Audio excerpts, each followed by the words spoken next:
Namo tassa bhagavato arahato samma sambuddhassa.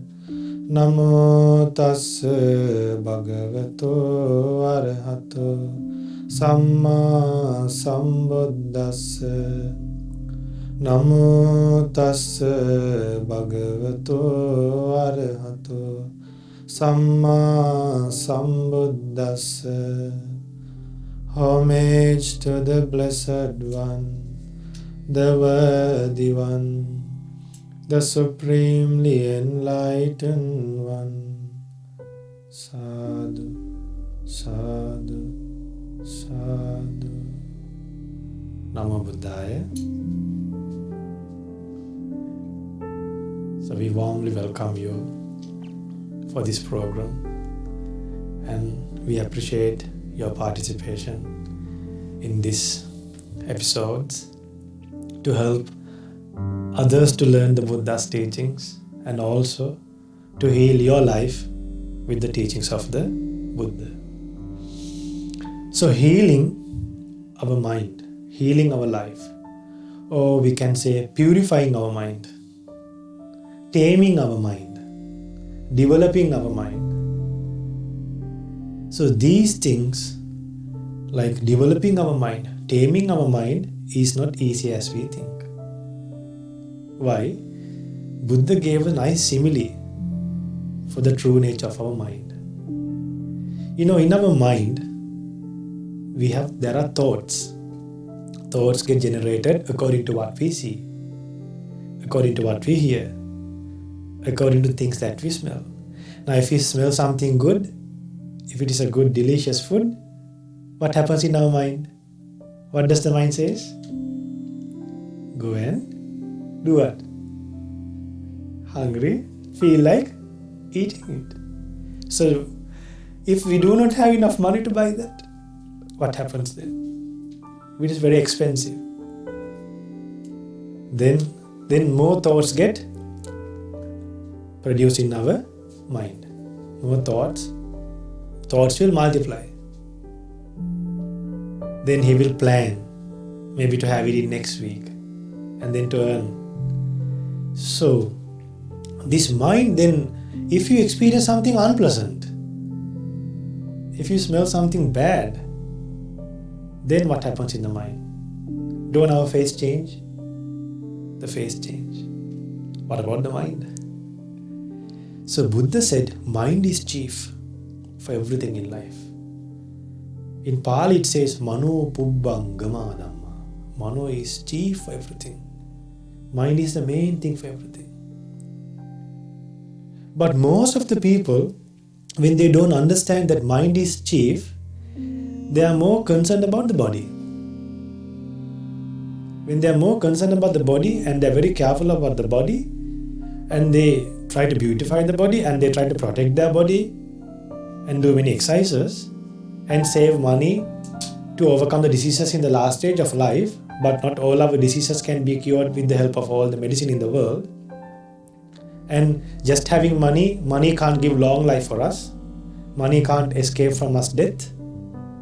But then people try to gain happiness and they are more concerned about the body. And they try to expect happiness by having something material. So dear Dhamma friends, when we are not concerned about the mind, we will be concerned about other things. So Buddha preached our mind, the nature of our mind is it's like a fish pulled out from water. A fish taken out from water and put on ground. What happens? Doesn't it quiver?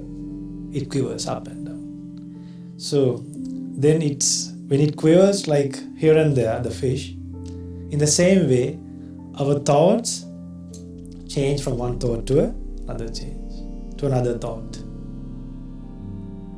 Sometimes, we might experiencing a good mood, a pleasant nature, but all of a sudden that happiness can be taken away by a sound. Just hearing 2 words that can take away your happiness. Can't it happen? It can happen. Sometimes just one word Just another 2 words can help you to have enormous happiness in life. So, then Buddha preached, our mind goes on long journeys. Suppose if something happened miserable, maybe around 2 years ago, if you all of a sudden remember that now, it would have happened in your home countries back 2-3 years ago. But then if you see that person's photo in somewhere, what would occur in your mind? His good things, the good things he has done for us, or something miserable he has done for us? Mainly, if something has done something miserable, that will come up first. That's why Buddha said, try to see good in others always. It's like this. Suppose a person is going on a road, he is very thirsty. But then, he is looking for water to drink, but he don't see a good place to drink. So he sees a pond, but there are plants all over the pond. There's a nice lake, but there are plants and flowers and weeds all over the water. So if we go and jump to that pond, what will happen? The water will get dirty. So if he needs to drink that water, he needs to push that weed and plants and whatever the other water plants, and slowly he has to sip the water. In the same way, when somebody has some evil qualities in another person's life, we should not recall those things. That is for him. In between, if he can recall his good qualities, whatever the good things he does, it could be like this. His verbal actions might be bad, but bodily actions might be good. So, if you just think about your friends and the people around you, and take some time from your day and try to practice, try to recall them and see good in others. Then when you train yourself like that, what happens when you have trained this for some time, for some period, when your mind is trained to see good in others, when something happens, if somebody do something bad for you, since your mind is trained to see good in others, the first thing that will happen in your mind is to recall his qualities. Since you are recalling a good quality of that person, you will forget that evil deeds that person has done. So according to good thoughts that maintain in your mind, so those thoughts that are generated is based on the other person's qualities, then you feel happy. Then you don't get angry with others. So when you see good in others, that will help you to calm your mind. That will help you to tame your mind. That will help you to develop your mind. So the mind goes on long journeys. Durangama, Buddha said in Pali. So then Buddha preached this mind. This mind, when it's developed, it's good. When it's not developed with meditation and wisdom, then it's like a leaking house. It's like a leaking roof. When there's a house with a roof that is not very well roofed, when it rains, it leaks. In the same way, when people scold us, we get angry. When the mind is not developed. When we see beautiful things, we get attracted. Then when we get deceived, when people cheat us, if somebody dies immediately, we forget that everybody has to die one fine day. And that day can happen anytime.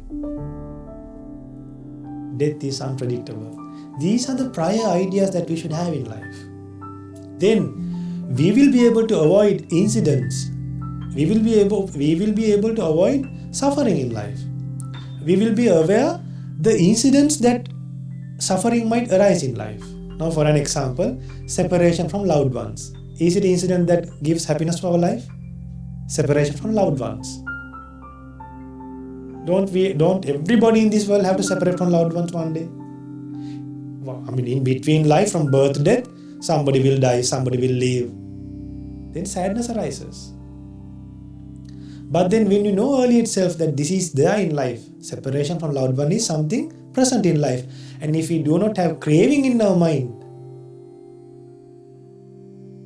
towards external people, then we won't suffer. If you do not have attachment towards others, we don't suffer. So you might be wondering, without attachment, then how can we help others? On behalf of attachment, we should have loving kindness. We should have compassion. That loving kindness and compassion that we have is without expectation. Is it clear? So when we help others without expectation, even that person don't help us in return, we don't get angry. So, dear Dharma friends, so these teachings, the Buddha's teachings is to develop our mind. So to develop our mind, we should first of all learn the true nature of the mind. And then the ways to develop our mind. And then from the Buddha's teachings, Buddha preaches the danger when you don't develop your mind. The danger is when you don't develop your mind, Buddha said, when you have unpleasant thoughts in the mind, your verbal actions also will be unpleasant.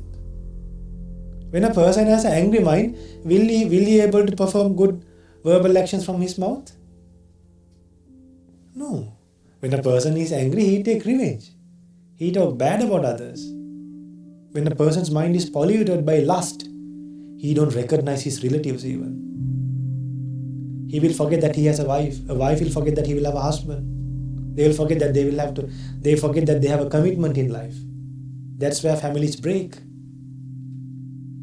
This lust should be controlled. When you can't control this lust, that's where people fall in trouble. That's where, because of other people, like if there's one person who can't control lust, the other people will be harmed by him. Go to the prison and see how the reason for them to go into the prison. The reason for these people to go to the prison, either something based on anger, either something based on lust, either something based on delusion. Some people fight for their properties. Some people fight for their lands. Some people fight for their wealth. But then see, just for like 80-90 years, people are fighting. And one day they have to leave these things and go. But the bad karma that you accumulate by doing bad things, the bad name that you get, that will remain. So that's why we should tame our mind. We should develop our mind. We should learn more about our mind and try to make our mind peaceful, and that will help us to live happily. So in next episode, we will learn how to do good actions from body, speech and mind, and how those things can help us in life and also in next life. So may you be able to develop the mind, and may you have the opportunity to learn more about the mind and tame your mind once and for all, and reach the ultimate happiness of Nibbana in this Gautama Buddha's dispensation. Namo Buddhaya.